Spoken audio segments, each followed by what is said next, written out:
What is the replacement of the Khilafah? Around the world, beginning with the secular Republic of Turkey, and then an Iran which resembles a Shia republic but essentially is a secular republic, and then the secular Republic of Pakistan, which of course has now become the American Republic of Pakistan. And then in 1933, the Republic of Saudi Arabia, but they're parading as a monarchy.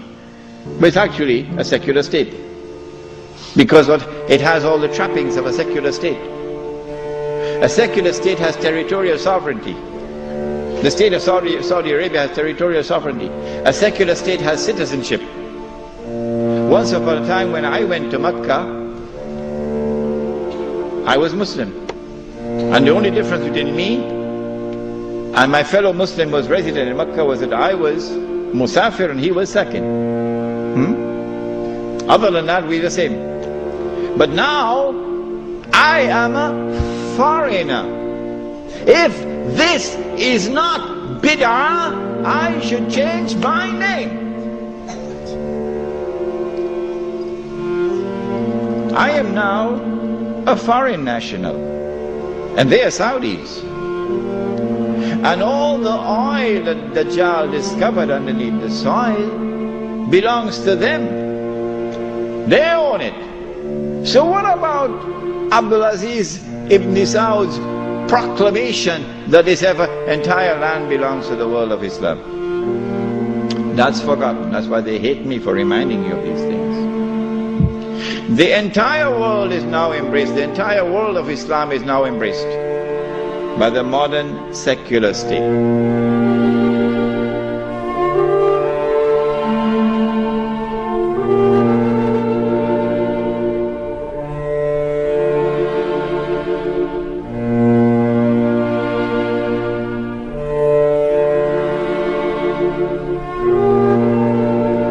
And so what Europe did is to launch the philosophical and political attack before the military attack, to produce that which can replace the Khilafah. And then they sent their agents, you remember Jassasa in the Tamim al-Dari Hadith, they sent their spies to infiltrate Istanbul and to create what were called the Young Turks, the committee of whatever it was called, in whose group was located a man named Mustafa Kemal, and brainwash them into absorbing and imbibing and accepting the new political secularism which emerged out of Europe.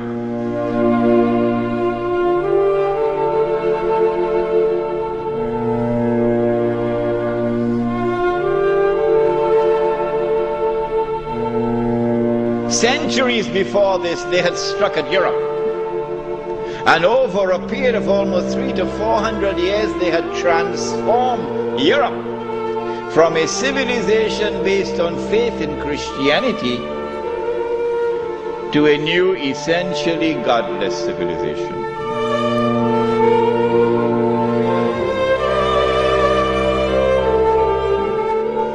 When they declared that sovereignty belonged to them, not to Allah, that was shirk.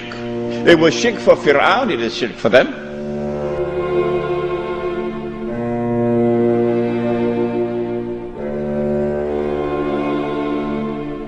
Not only is the state sovereign, but the authority of the state is supreme.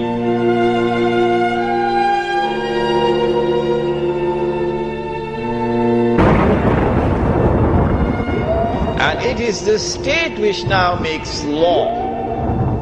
And the law of the state is the highest law, the supreme law. When they declared that the law of the secular state is the highest law, that was shirk. And when they declared halal what Allah made haram, meaning when they legalized what Allah made haram, that was shirk.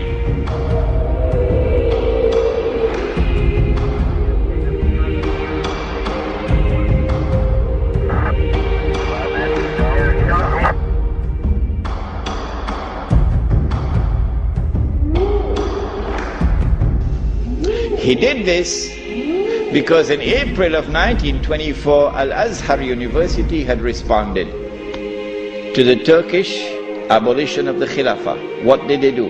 Al-Azhar University declared that this was bid'ah and haram to abolish the Khilafah. And therefore we must respond to it.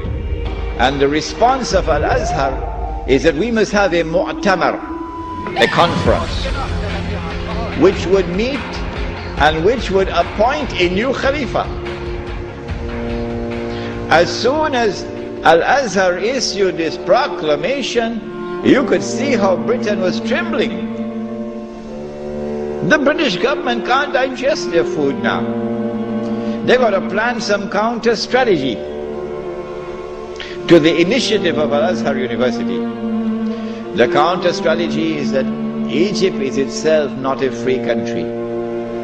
It may appear free, but Britain really has control over Egypt. So Britain puts pressure on King Fuad, the father of King Farouk. You're too old to hear about, you're too young to know about this. And King Fuad is now putting pressure on Al-Azhar to hold back on this conference. So for 2 years the conference can't take place. 2 years because of British pressure. The conference finally takes place in June, July of 1926.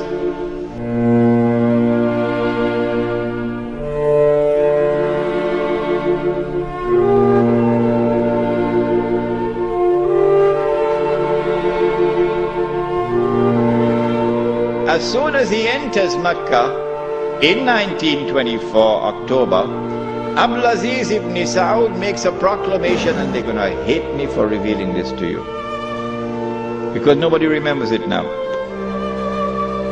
The proclamation which he makes is that this land belongs to the entire Ummah. This land belongs to the entire Ummah. I wonder how a Pakistani or a Bengali Muslim will feel when he hears that, and he's been rounded up like dogs, stray dogs, and put on trucks because he's overstayed his visa, while white-skinned Americans and British are treated like princes in the Holy Land. How will a Pakistani or Indian or Bangladeshi feel? This land belongs to the entire Ummah. And it is for the Ummah, not for Abdulaziz ibn Saud, for the Ummah to establish the government which will rule over this land. That is his proclamation in 1924.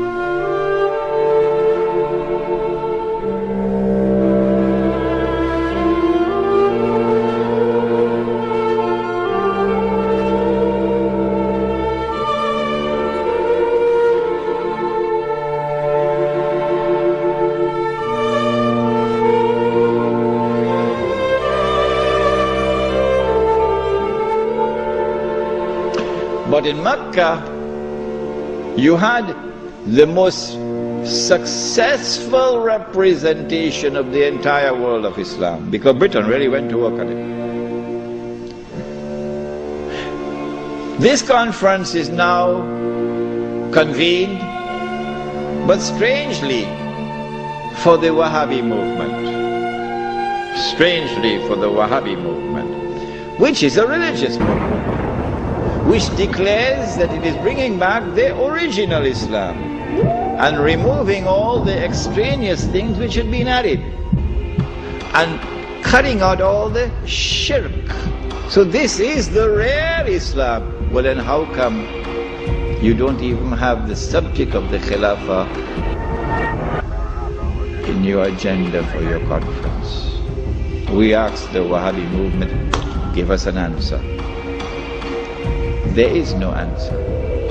The answer is that the Wahabi-Saudi alliance is now perpetrating a gigantic, a massive betrayal of Islam in abandoning the Khilafah. And so the conference takes place. But the subject of the Khilafah is not even on the agenda of the conference.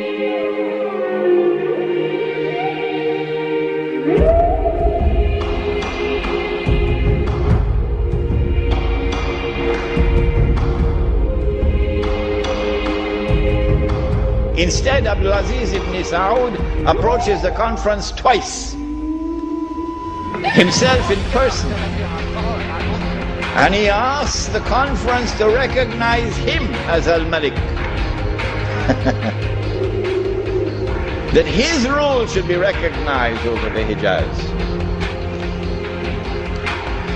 When the conference had heard His Majesty the King on both occasions, and the conference is now sitting down to discuss the matter, shall we recognize Saudi Wahhabi rule over the Hijaz?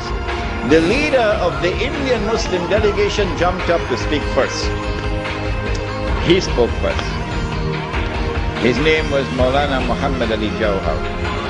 He got up and he told the king, get lost. We'll never do that.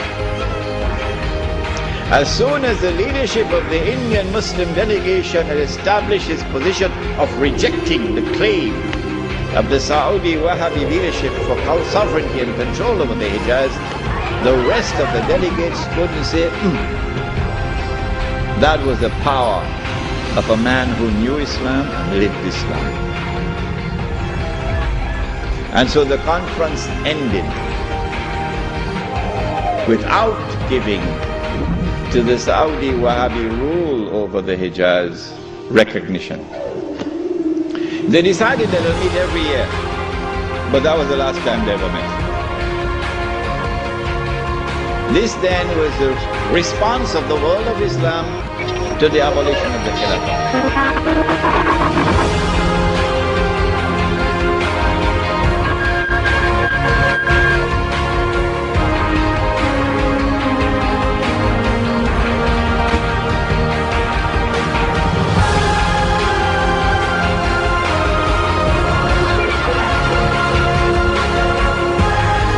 Pada tahun 1932, setelah menguasai sebagian besar semenanjung Arab, Ibnu Saud menamakan tanah gabungan Hijaz dan Najd sebagai Arab Saudi.